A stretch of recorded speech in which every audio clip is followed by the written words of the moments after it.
बिस्मिल्लाहिर्रहमानिर्रहीम। अस्सलाम वालेकुम नाज़रीन। ये वीलॉग अब जब मैं आपसे मुखातिब हूँ तो इमरान खान साहब गुफ्तगू कर चुके हैं, अपना मीडिया टॉक कर चुके हैं और अपनी मीडिया टॉक में बहुत सारी बातें उन्होंने कही हैं, बहुत ही सारी बातें उन्होंने कही हैं और अपने मखसूस अंदाज़ में कही हैं। और इमरान खान अपने ज़माने क्रिकेट से जिस तरह से मशहूर थे, फास्ट बॉलर और यॉर्कर्स कराते थे, तो आज बहुत सारे यॉर्कर्स उन्होंने कराए हैं सियासत में भी। इमरान खान के बारे में जब वो क्रिकेट की ज़िंदगी उनकी ख़त्म हुई और उसके बाद उन्होंने अमली सियासत में कदम रखा तो बहुत सारे लोगों का ख्याल ये था कि ये शख्स पॉलिटिशियन नहीं है, ये पॉलिटिक्स नहीं कर सकता या सीख सकेगा या उसमें नाकाम हो जाएगा। लेकिन वो सीख गया। उसके बाद फिर जब पॉलिटिक्स में किसी हद तक कामयाब हो गए और प्राइम मिनिस्टर भी बन गए 22 साल के स्ट्रगल के बाद बकौल उनके, तो फिर जब वो हुकूमत से निकले और इस्टेब्लिशमेंट के साथ उनका एक पेज फटा तो बहुत सारे लोगों का ख्याल ये था कि ये मुखालफत एंटी इस्टेब्लिशमेंट की पॉलिटिक्स और एजिटेशन की पॉलिटिक्स नहीं कर सकेगा क्योंकि ये सेलिब्रिटी आदमी है, सारी ज़िंदगी इसने सेलिब्रिटी के तौर पे गुजारी है। He was very young when he started off as a cricketer और मेरे ख्याल में शायद टीनेज ही में थे when he got into the Pakistan cricket team और उसके बाद फिर पूरी दुनिया में मशहूर हो गया ऑक्सफोर्ड यूनिवर्सिटी से पढ़ने के बाद। और तो लोगों का ख्याल था एक ऐसा शख्स जो बहुत अर्ली स्टेजेस में एक सेलिब्रिटी बन गया और पूरी दुनिया में बन गया और फिर उसकी चर्चे हो गए और फिर वो मोस्ट वांटेड बैचलर हो गया, जिसके बारे में मैं अभी बाय द वे वो देख रहा था। इमरान खान ने एक इंटरव्यू दिया तो गैर मुल्की सहाफ़ी ने उनसे पूछा कि आपको अपना वो ज़माना याद आता है, तो उन्होंने कहा it means nothing to me, मुझे तो बिल्कुल याद नहीं आता, मैं तो अभी देखता हूँ और आगे देखता हूँ। और वो तकरीबन अक्सर ही खान साहब ये कहते होते हैं।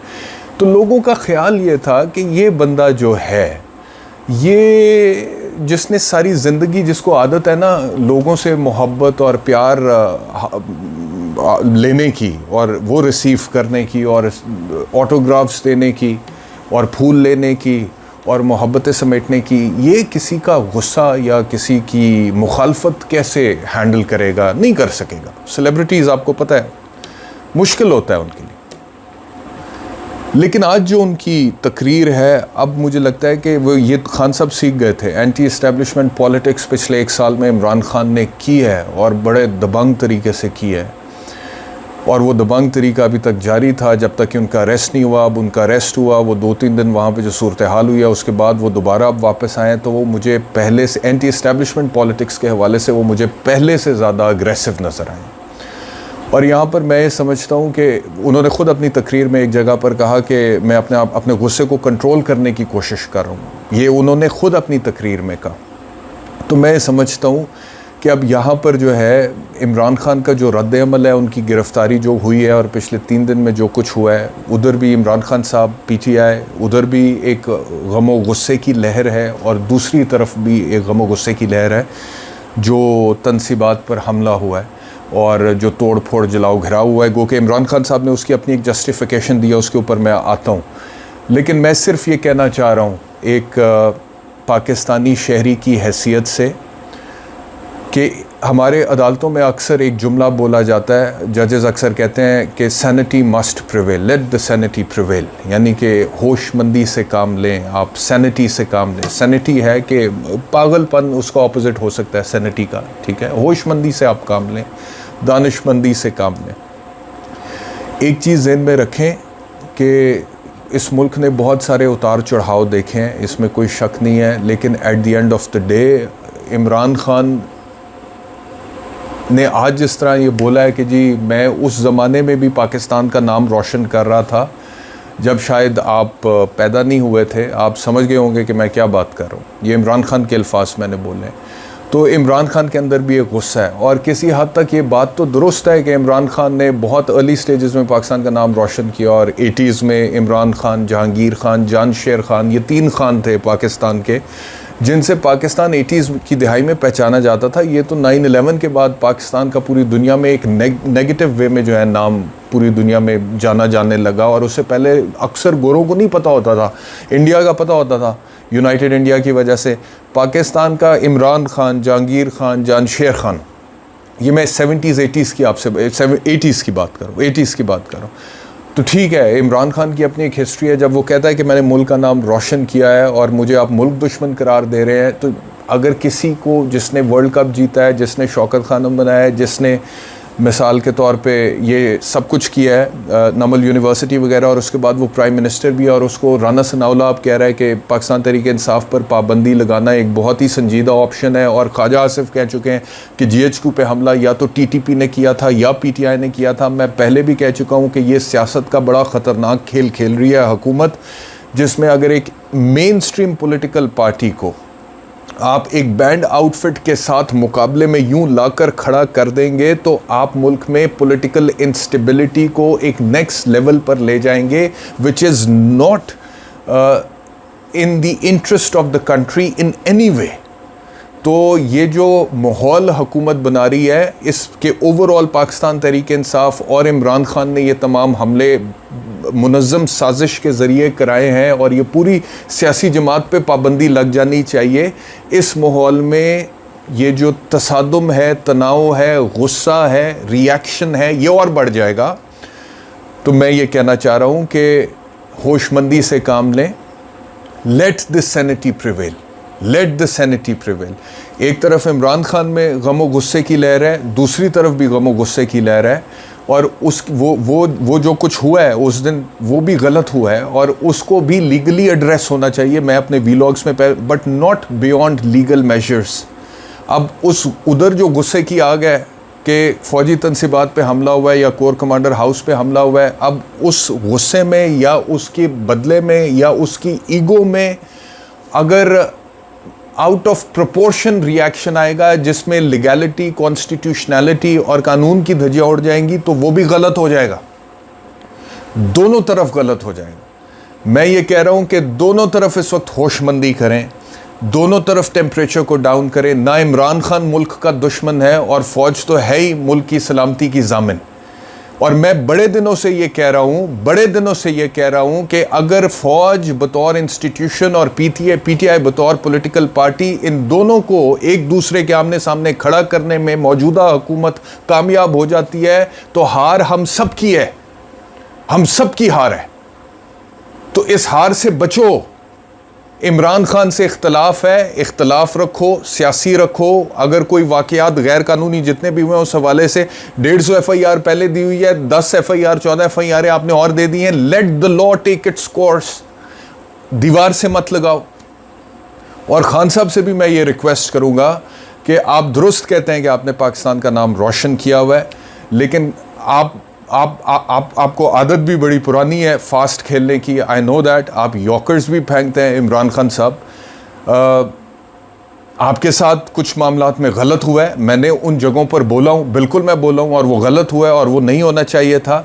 लेकिन आप भी बड़ेपन का मुजाहरा करें, और इस तरफ से भी बड़ेपन का मुजाहरा हो। ज़र्फ़ थोड़ी देर के लिए खुले कर लें। ये जो आ रही है बातें, मिसाल के तौर पे ये मीडिया के ऊपर पाबंदी की बात इमरान खान ने की है।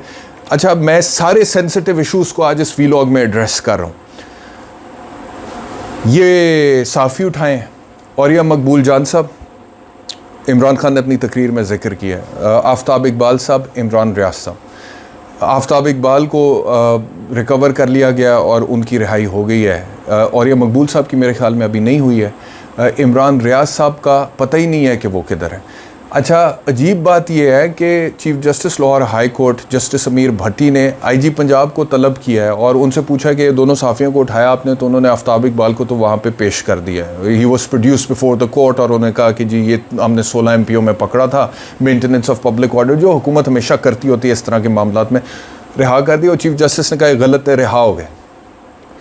इमरान रियाज का पूछा तो IG पंजाब, पंजाब की पुलिस का सबसे सीनियर, सबसे बड़ा अफसर ये बोल रहा है कि जी हमें तो पता नहीं इमरान रियाज का है। अच्छा, पूरे मुल्क ने, वो सियालकोट एयरपोर्ट से जो इमरान रियाज का अरेस्ट हुआ और उससे पहले जो इमरान रियाज की वीडियो है वो पूरे मुल्क ने देखी है, और उसमें वो अरेस्ट होते हुए और जो भी लोग लेकर जा रहे हैं उनके साथ वो जा रहे हैं। अब वो अरेस्ट आपने किया है, और उसके बाद अदालत में IG पंजाब का स्टेटमेंट यह है before the chief justice Lahore high court कि हमने अरेस्ट किया था और उसके बाद हमने रिहा कर दिया था, उसके बाद हमें पता नहीं, आप इतने अच्छे कि आपने इमरान रियाज को कोई मुझे नहीं पता 10वीं बार या 8वीं बार या 5वीं बार अरेस्ट किया और उसके बाद आपने प्यार से खुद ही उनको रिहा भी कर दिया कि उनकी तरफ से कोई पिटिशन भी नहीं हुई उनकी फैमिली की तरफ से या सहाफ़ी बरदरी की तरफ से, और आपने उनको रिहा कर दिया और उसके बाद आपको पता भी नहीं हो। ये how can you make a missing person out of a journalist. देखें, इमरान रियाज जो कुछ कहता है उससे आपको इख्तलाफ हो सकता है, मुझे कुछ चीज़ों से इख्तलाफ है इमरान रियाज की। मुझे याद पड़ता है समा टीवी पे मुझे एक टाइम था जब एक मखसूस मुद्दत के लिए मैं और वो इकट्ठे समा टीवी पे काम कर रहे थे, तो वहाँ पे हमारी स्पेशल ट्रांसमिशन थी। उन दिनों ये इमरान खान साहब के ख़िलाफ़ वोट ऑफ नो कॉन्फिडेंस आया था, तो इमरान रियाज साहब और पूरी जितनी भी पाकिस्तान तहरीक इंसाफ है वो ऑपरेशन रजीम चेंज वाला सारा उनका बयानी है। मैं उन लोगों में से था जिन्होंने कहा था कि ये वोट ऑफ नो कॉन्फिडेंस के ऊपर वोटिंग कराना ऐन कानून के मुताबिक है। अगर आ ही गया है और ठीक है इमरान खान के, और ठीक है भाई इमरान खान बड़ा पसंद है, लेकिन उसके बावजूद आ गया है और कानूनी तरीके से आ गया तो उसके ऊपर वोटिंग तो होनी चाहिए। How can the deputy speaker of the national assembly pass ruling कि जी इस पर वोटिंग ही नहीं होनी चाहिए क्योंकि आर्टिकल 5 से मुतसादम है। Article 5 loyalty to the state की बात करता है। बड़ी बोंगी रूलिंग थी कासिम सूरी की। यही फैसला उस वक्त सुप्रीम कोर्ट ने दिया। चीफ जस्टिस उमर अता बंदयाल साहब ने, जो आज खराज तहसीन के मुस्तहिक हो रहे हैं पीटीआई से। अब पीटीआई वाले भी ज़रा गौर से सुने इस बात को कि उमर अता बंदयाल साहब उस टाइम पे रात को 12 बजे अदालतें खुली, तकलीफ़ थी पाकिस्तान तहरीक इंसाफ को। खान साहब ने भी गुस्से का इजहार किया जलसों में कि जी ये रात को 12 बजे अदालतें खुली हैं और मैंने ऐसा क्या किया था। अदालतें खोल के उन्होंने सिंपल ये कहा था कि वोट ऑफ नो कॉन्फिडेंस अगर आया है तो वोट ऑफ नो कॉन्फिडेंस के ऊपर वोटिंग होनी चाहिए क्योंकि आइन के अंदर लिखा हुआ है। जैसे आज चीफ जस्टिस कह रहे हैं कि असेंबली टूटी है तो 90 दिन में इलेक्शन होना चाहिए क्योंकि आइन के अंदर लिखा हुआ है। आज इमरान खान साहब अदलिया की तारीफ़ कर रहे हैं, चीफ जस्टिस को खराज तहसीन और सलाम पेश कर रहे हैं। उस टाइम पे अच्छा नहीं लगा था, ठीक है, अंडरस्टैंडेबल है, आपने पॉलिटिकली एक पोजीशन ली, हमने उस पॉलिटिकल पोजीशन से इख्तलाफ किया, मैंने बिल्कुल लीगल पोजीशन ली थी, ठीक है। अब इमरान रियाज साहब ऑपरेशन रजीम चेंज की बात कर रहे थे, हम बात कर रहे थे आइन की, कानून की बालादस्ती की, और हमारा इख्तलाफ हुआ उस टाइम पे। मेरा इमरान रियाज खान साहब का एक अग्रेसिव किस्म का डायलॉग हुआ था, लफ्जी हमारी एक सख्त जुमलाबाजी हुई थी एक दूसरे के साथ, और वो समा टीवी पे स्पेशल ट्रांसमिट। लेकिन उसके बावजूद उसके बाद मेरी उनसे मुलाकात हुई तो हमारा एक एहतराम का रिश्ता है। उनका मेरा इख्तलाफ हो सकता है, नज़रियाती, सियासी, कानूनी, किसी मसले पे हो सकता है, लेकिन उसका मतलब ये तो नहीं है कि इमरान रियाज मिसिंग पर्सन बन जाए या गायब हो जाए या उसका पता ही ना लगे। This is absolutely unacceptable. मतलब कि इमरान साहब के वालिद साहब का मैंने वो देखा, मुझे उनको भी देख के दुख हुआ कि वो कह रहे हैं कि जी मेरे बाप का कसूर है क्योंकि उसने मुझे सच बोलना सिखाया और मैंने अपने बच्चों को सच बोलना। अब देखो, मैं ये अक्सर बात करता हूँ कि इमरान रियाज का सच आपका झूठ हो सकता है क्योंकि आपका अपना एक सच हो सकता है। हमारे यहाँ पे प्रॉब्लम यह है कि तालीम की कमी की वजह से और शऊर की कमी की वजह से, और क्योंकि हमने इतना पढ़ा नहीं हुआ, हमने फ़िलासफ़ी और बहुत सारी ऐसी चीज़ों को नहीं पढ़ा हुआ, तो हम ये नहीं जानते हैं कि कुछ बहुत सारी चीज़ें जिनको हम यूनिवर्सल समझते हैं ना, वो यूनिवर्सल होती नहीं है। मिसाल के तौर पे जैसे हर तरह का मुल्क है और उसका अपना एक डिफरेंट कल्चर है ना, इसी तरह place to place, people to people, मुख्तलिफ़ चीज़ों की डेफिनेशन चेंज हो जाती है। सो मिसाल के तौर पे मेरी जो सच की तारीफ़ है वो इमरान रियाज की मुख्तलिफ हो सकती है। मुझे सच यही लग रहा था vote of no confidence, legal constitutional voting होनी चाहिए, इमरान रियाज को कुछ और लग रहा होगा। वो गलत हो सकता है लेकिन वो उसका सच हो सकता है। सो उसकी सच की डेफिनेशन डिफरेंट हो सकती है, मेरी डिफरेंट हो सकती है, किसी और की डिफरेंट हो सकती है। अब इन सारी डेफिनेशंस में से अगर आप कहें कि जिसके साथ मेरा इख्तलाफ है मुझे उसका वजूद काबिल कबूल नहीं है तो ये गलत हो जाएगा, ऐसे नहीं होना चाहिए। And coming back to the politics, I would again say कि जितना नुकसान हो गया है वैसे तो ये भी नहीं होना चाहिए था, लेकिन जो हो गया है सो हो गया है। अब जो गलत हो गया है उस गलत को कानूनी तरीके से दुरुस्त करने की कोशिश करें, लेकिन जो गलत हुआ है उस गलत की बुनियाद पे जज्बात में आके ताकत का इस्तेमाल करेंगे या चीज़ों को अपने तरीके से मोल्ड करने की कोशिश करेंगे तो मामलात ख़राब होंगे। नहीं होने चाहिए, नहीं होने चाहिए।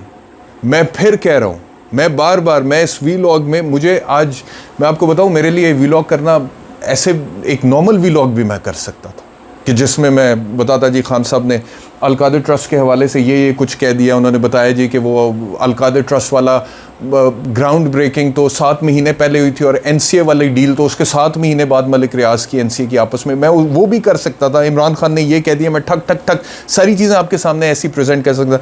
ISPR के वाले से कह दिया, उसमें कह दिया, इसमें कह दिया, मैं सब कुछ कह सकता। लेकिन आज जो मैंने इमरान खान की बॉडी लैंग्वेज देखी है, उनकी जो स्पीच का कंटेंट देखा है और जो मैं हालात देख रहा हूँ ओवरऑल, और सहाफ़ियों की जो गुमशुदगियाँ मैं देख रहा हूँ, और मैं जो देख रहा हूँ भाई ये हुकूमत वक्त का किरदार, वो जलती पे तेल फेंकने वाली बात, जलती पे तेल फेंक रहे कि जी बस किसी तरह होने नेक्स्ट लेवल ते लड़ाई चली जाए तो या फौज इमरान खान ते चढ़ाई कर दे या इमरान खान फौज ते चढ़ाई कर दे। और नहीं भाई, वो दोनों इसी मुल्क के हैं, दोनों इस मुल्क के, दोनों को कोएग्जिस्ट करना पड़ेगा, कोएग्जिस्ट करना पड़ेगा। At the end of the day this is one country. मैं आपको ये देखें, ये ज्योग्राफिया बदल नहीं सकता, ये सूबे बदल नहीं सकते, इस सूबों के अंदर ये फौज भी है और ये पाकिस्तान की ज्योग्राफियाई हदूद में, और इसी में इमरान खान और PTI भी है। मत इतना टेम्परेचर को लेकर जाएं कि कोएग्जिस्ट करना मुश्किल हो जाए। कोएग्जिस्टेंस अगर मुश्किल, यानी कि एक साथ जिंदगियां गुजारना मुश्किल हो जाए, नुकसान सबका होगा, किसी एक तरफ का, सिर्फ एक तरफ का नहीं होगा, सिर्फ एक तरफ का नहीं होगा, दोनों तरफ का होगा, और कोलैटरल डैमेज भी होगा। यानी कि जो लोग बराह रास्त इस लड़ाई में नहीं है उन सब का भी नुकसान हो जाएगा। 22 करोड़, कुछ लोगों का सियासी फायदा हो सकता है, लेकिन 22 करोड़ अवाम का नुकसान होगा, इस मुल्क का नुकसान होगा। कोई अकल को हाथ मारो सारे, देखो दुनिया कहाँ पहुँच रही है, वहाँ पे प्राइवेट लोग एलोन मस्क जैसे, स्पेस एक्स जैसे वेंचर्स को प्राइवेटली फाइनेंस करके नासा को स्ट्रॉन्ग कर रहे हैं, और वो कहते हैं मार्स में हमने जाना है या चांद पे हमने कॉलोनी बना रही है, और हम यहाँ पे फंडामेंटल राइट्स पर बात कर रहे हैं, मिसिंग पर्सन्स पे बात कर रहे हैं, हम यहाँ पे कॉन्स्टिट्यूशन, इलेक्शंस, जमहूरियत पे बात कर रहे हैं। And this is 2023 and this is the 21st century. इस वजह से मेरी जो भी औकात है भाई, जो भी हैसियत है, मैं एक छोटा मोटा एंकर हूँ, एक वकील हूँ, एक पाकिस्तानी शहरी हूँ, और मुझे उस पर फ़ख्र है, अपनी शहरियत पे, अपनी नेशनैलिटी पे। और इमरान खान भी मेरा है और फ़ौज भी मेरी है, ये दोनों मेरे हैं। इमरान खान ने मेरे मुल्क का नाम रोशन किया है, हाँ, इस मुल्क का हीरो है, उसने वर्ल्ड कप जीता है, उसने चैरिटी की है। इस फ़ौज ने इस मुल्क के लिए शहादतें दी हैं। ये दोनों एक दूसरे के आमने सामने नहीं हो सकते, ये दोनों एक दूसरे से नहीं लड़ सकते, ये लड़ाई हम होने नहीं देंगे। और अगर कुछ लोग इस लड़ाई को तूल देंगे, जलती पे तेल फेंकेंगे, उन लोगों को एक्सपोज करना जरूरी है, उनको रोकना जरूरी है, ये गलत हो जाएगा। मैं आपसे फिर कह रहा हूं कि ये वाला जो वीलॉग है, मैं ये मैंने पॉइंट्स लिखे हुए थे कि जी मैं करूंगा वीलॉग, उसमें आज ये डिस्कस करूंगा सारी चीजें, but I don't want to come up with a regular kind of a vlog. I am speaking right from the core of my heart that please let the sanity prevail. मैं इमरान खान की गुफ्तगू भी सुनी है सारी, DJ ISPR साहब ने जो कुछ फरमाया वो भी मैंने देखा है। बस कर दें, ईगोज को इतना आगे ना लेके जाएं, इतना ज़्यादा आगे ना लेके जाएं। और एक सिंपल हल है, मैं आपको सिंपल हल बता रहा हूं कि कोई, खुद हमने यहाँ पे इस मुल्क में स्टेटमेंट सुने हुए हैं बहुत सारे। वो आसिफ गफूर साहब का भी मुझे स्टेटमेंट याद आ रहा है कि वो क्या था उनका स्टेटमेंट, जिसमें उन्होंने कहा था कि chief of the army staff फौज से बड़ा नहीं है और फौज मुल्क से बड़ी नहीं है, इस तरह का कोई स्टेटमेंट था ना। तो आप सब इस मुल्क को सर्व करने के लिए हैं, चाहे वो खान साहब हैं, चाहे वो फौज हैं, वो chief of the army staff है, DJ ISPR है, DGI हैं। अच्छा, लोगों के आजकल जो हालात हैं और जो मामलात हैं, जितना इस वक्त तसादुम की कैफियत है, लोग घबरा रहे हैं नाम लेते हुए भी कि DGI का नाम ले लो या DJ ISPR का नाम ले लो या चीफ साहब का नाम ले लो, घबरा रहे हैं। लेकिन मैं भी अगर घबरा के चुप करके यहाँ पे बैठ जाऊँ और गलती की निशानदेही ना करूँ तो फिर मैं नौकरी कर रहा हूं ना पैसे कमाने के लिए, बस नौकरी करी जाओ, नौकरी करने जाओ, बोलो गोंगलुआ तो मट्टी चाड़ो तो पैसे तनख्वाह लेके घर आ जाओ। तो मैं ये जसारत कर रहा हूं, मैं ये जुर्रत कर रहा हूं, और मैं ये कह रहा हूं कि कोई भी मुल्क से बड़ा नहीं है। इस मुल्क में जितने लोग बसते हैं या जितनी सियासी जमातें हैं, जितनी एंटिटीज हैं, जितने इदारे हैं, कोई इदारा, कोई सियासी जमात या कोई शख्सियत इस मुल्क से बड़ी नहीं है। तो अगर इस मुल्क का नुकसान हो रहा है तो उस नुकसान को रोकें, आइडेंटिफाई करें, और अपने अपनी जो भी प्रॉब्लम्स हैं, जो भी आप लोगों के साथ आपको लगता है हमारे साथ जाती हैं, उसको लीगली एड्रेस कर लें यार। हल ही है कानून का इत्तलाक, कॉन्स्टिट्यूशन, यही तरीकाकार है मसले को हल। यहां पे मेरी बातें शायद इम्प्रैक्टिकल लग रही हो, आइडियलिस्टिक लग रही हो, या किसी को ये लग रहा हो कि बेवकूफ वेखो कि नू समझा रहा है, chief of the army staff नू समझा रहा है या इमरान खान नू समझा रहा है, इदी की नहीं सुननी है। लेकिन मैं अपना हिस्सा तो डालूं ना, मैं अपना हिस्सा तो डालूं। मैं ये कह रहा हूं कि ये जो है ना जी, हमारे सामने ख़ानदानी दुश्मनियों के केसेस आते हैं, दोनों तरफ से कत्ल हुआ होता है, कोई 1 दर्जन को, कोई 6 बंदे इधर मर गए, 6 बंदे उधर मर गए। इवेंचुअली क्या होता है, आप उन लोगों को अगर छोड़ दें आपस में लड़ने के लिए कि ये एक दूसरे को, वो तो एक दूसरे के ख़ानदान ख़त्म कर देंगे, मार देंगे। इवेंचुअली क्या होता है कि अदालतें सेटल करती हैं, कानून का इत्तलाक होता है, लॉ को इन्फोर्स किया जाता है, जिसने ट्रांसग्रेस किया उसको आइडेंटिफाई करके अकॉर्डिंगली उसके बारे में वर्डिक्ट आता है, और जिसके साथ ज्यादती हुई उसको रिलीफ मिलता है। तो दोनों तरफ अगर किसी को लगता है कि हमारे साथ ज्यादती हुई है तो भाई लीगल कोर्स को अडॉप्ट करें और फिर अदालतों पे छोड़ दें। ये अदालतें इसीलिए हैं, ये हमारे supreme court, high court, subordinate courts इसीलिए हैं ना। अब इमरान खान साहब भी कह रहे हैं कि इन्वेस्टिगेशन वो डिमांड कर रहे हैं, वो कहते हैं कि ये सारा हमारे ऊपर, ये जितना भी हमें जिस तरह से प्रेजेंट किया गया है, और उन्होंने कहा कि सोशल मीडिया बंद कर दिया, पूरे मीडिया में एक नैरेटिव आया है, और वो कहते हैं कि मुझे देर इसलिए हुई है सामने आने में क्योंकि मैं फैक्ट्स ले रहा था कि ये हुआ क्या है, ये तो हम है ही नहीं, हम तो शरपसंद ही नहीं है। अगर हमने शरपसंदी करनी होती तो मुझे जब गोलियां लगी थी तब क्यों नहीं हुई थी, जिले शाह कत्ल हुआ था तब क्यों नहीं हुई थी, मेरे घर पर अटैक हुआ था तब क्यों नहीं हुई थी, लोगों को मारा था, हड्डियां टूटी थी तब क्यों नहीं हुई थी, जुडिशल कॉम्प्लेक्स में मुझे कत्ल करने की कोशिश हुई थी तब क्यों नहीं हुई थी, कोई मैं अरेस्ट हुआ तभी शरंगेजी होनी थी। आर्ग्यूमेंट तो है, इन्वेस्टिगेट कर ले, सही कह रहे हैं गलत कह रहे हैं।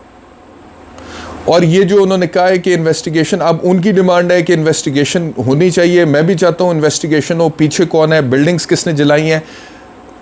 अब एक बंदा खुद कह रहा है कि बिल्डिंग्स किसने जलाई हैं इससे इन्वेस्टिगेट करें, तो इस पे ट्रांसपेरेंटली इन्वेस्टिगेट कर लें। लेकिन ये जो इन्वेस्टिगेशन से पहले राना सनाउल्लाह साहब या हुकूमत वक्त या प्राइम मिनिस्टर अपने वर्डिक्ट्स, अपने फैसले अगर सुना देंगे और अपनी सियासी ख्वाहिशात के चक्कर में सुना देंगे कि किसी तरह फौज और पीटीआई आमने सामने ये धड़म तसादुम हो जाए ताकि हम तो, हमारा तो सियासी फायदा हो, तो ये गलत हो जाएगा।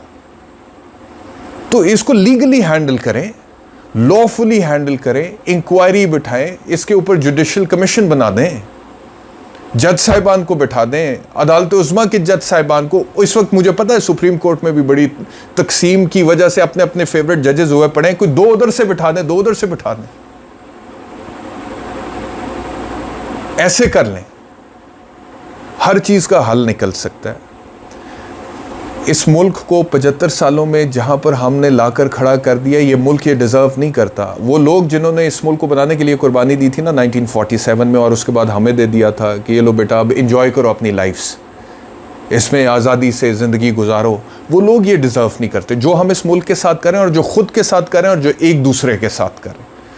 तो मैं इस व्लॉग में सिर्फ यही मैसेज देना चाहता था, और मैं ये कहना चाहता हूँ कि इस टेम्परेचर को लो डाउन होना चाहिए और लीगली सारी चीज़ों को हैंडल होना चाहिए। इमरान रियाज खान साहब मिसिंग पर्सन हैं, उनको बाजियाब होना चाहिए, वापस अपनी फैमिली में जाना चाहिए।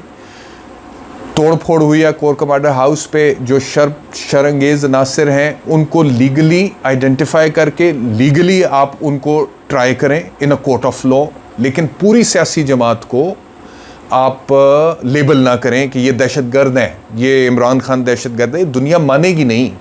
वो क्योंकि मसला ये है कि ये जो आदमी जिसका नाम इमरान खान है, इसको लोग पाकिस्तान से बाहर भी उतना ही जानते हैं जितना पाकिस्तान में जानते हैं। तो सबको पता है कि ये कौन है, और वो अपने मुंह से कहता है कि 50 साल की पब्लिक लाइफ में एक क्रिमिनल केस नहीं हुआ था, 1 साल में 150 केस कर दिए मेरे ऊपर। गलतियां जहाँ पे हैं उनको आइडेंटिफाई कर लें, लीगली परसू कर लें केसेस को। आप करना चाहते हैं लीगली परसू कर लें, लेकिन फिर अदालतों पे छोड़ दें फैसले। त्रौ ना करें, क्योंकि त्रौ अगर होगा तो मामला ख़राब हो जाएंगे। बहुत शुक्रिया व्लॉग देखने के लिए, अपना ख्याल रखें।